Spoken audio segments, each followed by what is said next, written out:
বুনিয়াদপুরের সুকান্ত মজুমদার সরাসরি নজর রাখবো। বলে কি আসল জিনিস? বলছে আসল জিনিস হচ্ছে এটা যে আজকে সকালে বেলায় এসে আপনার সাথে দেখলাম যে আপনি সকালে বেলায় পৌঁছেই শুরু করে দিয়েছেন জনগণের সাথে দেখা করা। হরিরামপুরের মানুষকে গিয়ে জিজ্ঞেস করবেন, হরিরামপুর বিধানসভার দৌলতপুরের মানুষকে গিয়ে জিজ্ঞেস করবেন, বুনিয়াদপুরের মানুষকে গিয়ে জিজ্ঞেস করবেন যে বিপ্লব মিত্রের সাথে যদি দেখা করতে যেতে হয় দেখা পাওয়া যায় কি? সকালবেলা গেলে প্রথমেই গিয়ে দেখবেন দাদা বা জমিদার রাজা আমাদের তার ঘরের সামনে ভাইরা সব ক্যারাম খেলছে, ক্যারাম পেটাচ্ছে। হ্যাঁ, ছোটু, হাত কাটা দিলীপ, চোখ কাটা নেপাল, সব এরকম মাল, সব একদম সার্টিফাইড মাল, আইএসআই মার্কা মাল। হ্যাঁ, তারা সব ওখানে ক্যারাম পেটাচ্ছে। কোথায় দাদা? দাদা পুজো করছে।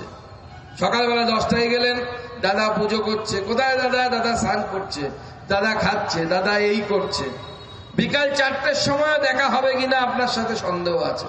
আর সুকান্ত মজুমদার যখন জেলায় থাকবে বা নিজের বাড়িতে থাকবে, সকাল 9টায় পৌঁছে যাবেন সুকান্ত মজুমদারের অফিসে।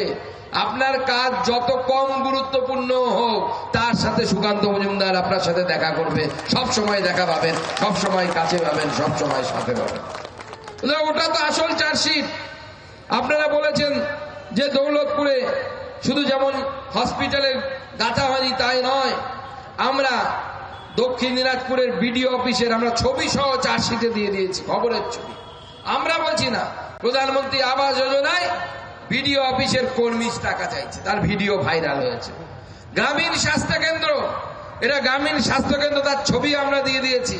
স্বাস্থ্যকেন্দ্রের ছবি না, ওখানে ছাগল রাখার ছবি, ঘরের ছবি বোঝা যাচ্ছে না। ছাগল রাখার ঘরও এর থেকে ভালো হয় লোকের বাড়িতে এখন। সেইভাবে আমাদের এইখানে প্রশাসন চালানোর ব্যবস্থা করেছে।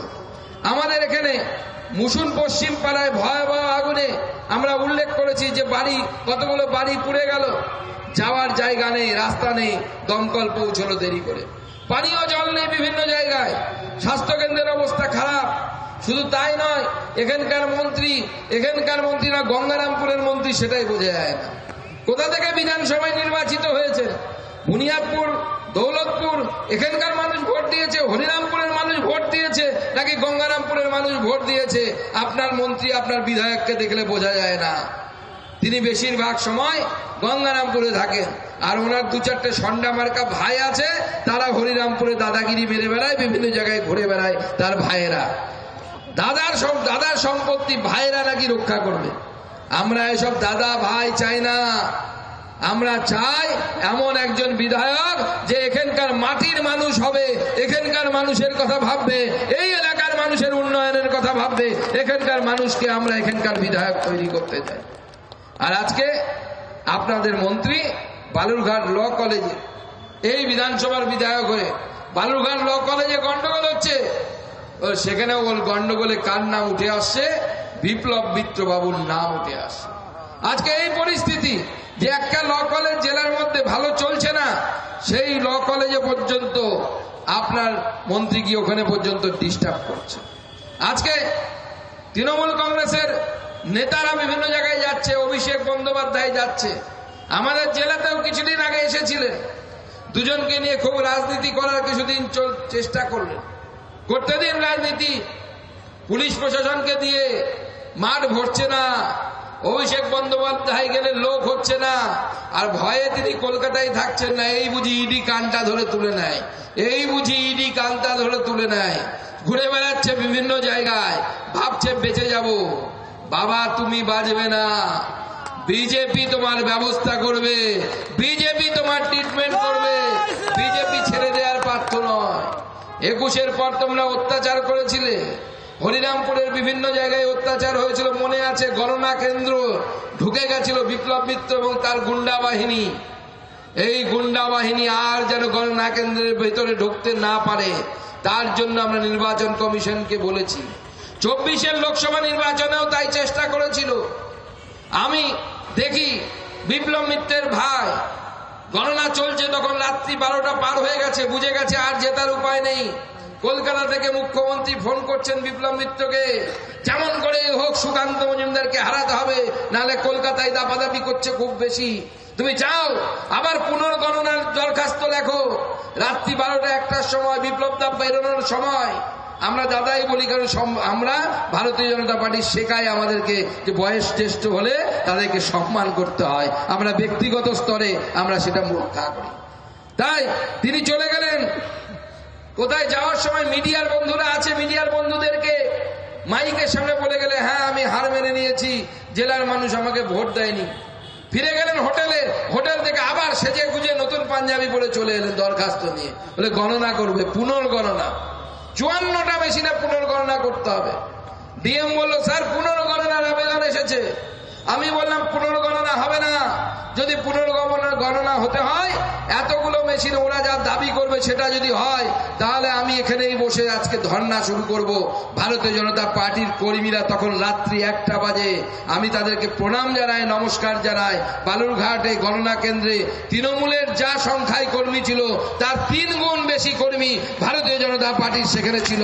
তারা জয় শ্রীরাম বন্দে মাতরমের ধ্বনি দিচ্ছিল। শেষে ডিএম বললেন, রিকোয়েস্ট করে যে স্যার ওনারা 54টা চেয়েছেন, আপনি 10টা মেনে নিন, 10টা মেনে নিন। আপনি 10টা মেনে নিলে তাহলে আমরা পুনর্গণনা করে রেজাল্ট ঘোষণা করে দিতে পারবো। আমি দেখলাম রেজাল্ট ঘোষণা করে সার্টিফিকেটটা নেওয়া সবার আগে জরুরি, কারণ ওই সার্টিফিকেটটা নেওয়া হলে ওই সার্টিফিকেটটা বিপ্লব মিত্র কোম্পানি আর মমতা বন্দ্যোপাধ্যায় কোম্পানির গালে সাপাটে চড় হবে, দুটো বড় বড় চড় হবে। 10টা মেশিনের পুনর্গণনা হলো। দাদার ভাইরা খুব হুজ্জুতি করার চেষ্টা করলো। আমি দেখলাম শিয়াল, আগে শিয়াল ঘুরে বেরোতো না, বেড়ার বাড়ি হলে ফুক ফুক করে ঢুকে যেত। বললাম বিপ্লব মিত্রের ভাই প্রসূন মিত্র চেয়ারম্যান, তার ঢোকার নিয়ম নেই, কিন্তু গণনা কেন্দ্রে কোনো চেয়ারম্যান ঢুকতে পারে না। সে দেখি একবার শিয়ালের মতো মাথা ঘুটুকিয়ে ঢুকে যাচ্ছে গণনা কেন্দ্রের মধ্যে, বালুরঘাট কলেজের গণনা কেন্দ্রের মধ্যে। আর শিয়াল গেলে কুকুর হয়ে যাবে। সে বালুরঘাটের তখনকার যিনি চেয়ারম্যান ছিল সেও দেখি একবার মাথা গলাচ্ছে। 2 চেয়ারম্যান, এই ঢুকছে এই ঢুকছে, এই ঢুকছে এই ঢুকছে। আর দেখলাম যে এই শিয়াল কুকুরকে না তাড়ালে পরে খুব বিপদ, বিয়ে বাড়িতে খাওয়া দাওয়া ঠিক হবে না। সঙ্গে সঙ্গে আমি অবজারভারকে বললাম, যিনি এসেছিলেন আইএস অফিসার, আমি বললাম অবজারভার সাহেব এটা কি হচ্ছে? বলে কি হচ্ছে? বলে চেয়ারম্যান, মিউনিসিপ্যালিটির চেয়ারম্যান, গঙ্গারামপুর মিউনিসিপ্যালিটির চেয়ারম্যান আর বালুরঘাট মিউনিসিপ্যালিটির চেয়ারম্যান দুজনেই ছাগলের মতো মাথা বের করে দিচ্ছে, একবার শিয়ালের মতো একবার কুকুরের মতো মাথা বের করছে। যেই অবজারভার বাইরে গেল, পড়ি কি মরি করে বিপ্লব মিত্রের ভাই দৌড়চ্ছে, প্রসূন মিত্র। ভয় দেখো কাকে বলে। এরা আপনাদেরকে ভয় দেখায় না, এরা প্রত্যেকটা ভিতুর টিম। যেদিন আপনারা পাল্টা আঘাত করতে শুরু করবেন, দেখবেন এদের আর অস্তিত্ব খুঁজে পাওয়া যাবে না, এদেরকে বাড়ি থেকে বেরোতে দেখবেন না কেউ। সেটা ভয় পাবেন না। আজকে এই গত কয়েকদিন আগে আমাদের ফর্ম 7 জমা করতে গেছিল, আমি শুনলাম তৃণমূল কংগ্রেসের জেলা সভাপতি ভাওয়েল সাহেব, তিনি নাকি নিজে দাঁড়িয়ে মারামারি করেছেন, প্রশাসন দাঁড়িয়ে দাঁড়িয়ে দেখেছে। প্রশাসনকে পরিষ্কার বলে দিতে চায়, আপনারা যদি নিরপেক্ষতা বজায় রাখতে না পারেন, আপনার আইসি যদি তৃণমূল কংগ্রেসের দলদাস হয়ে থাকতে চায়, তাহলে আগামী দিনে ভারতীয় জনতা পার্টি আইসি হোক, এসডিপিও হোক, তাদেরকে ঘেরাও করবে। আর আপনাদের প্রিয় হাওয়াই চটির মালা বানিয়ে তাদেরকে পরানোর ব্যবস্থা কিন্তু ভারতীয় জনতা পার্টি করবে। ভারতীয় জনতা পার্টির পক্ষে কাজ করতে হবে না, নিরপেক্ষভাবে কাজ করুন, সংবিধান অনুসারে কাজ করুন।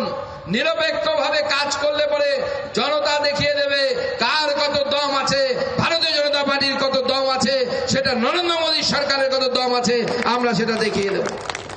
তাই বন্ধুগণ, এই যে ফর্ম 7 জমা করতে দেয়া হয়নি, অবাক আমি যে জেলা সভাপতি নাকি ময়দানে নেমে মারামারি করছে।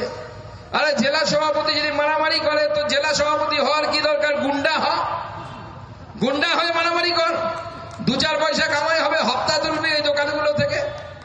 জেলা সভাপতি না গুন্ডা সেটা বোঝা যাচ্ছে না। আজকে একটি রাজনৈতিক দলের সভাপতি হয়ে সে রাস্তায় দাঁড়িয়ে মারামারি করছে। এরকম নির্লজ্জ বেহায়া রাজনৈতিক দল ভারতবর্ষের কোথাও পাবে না।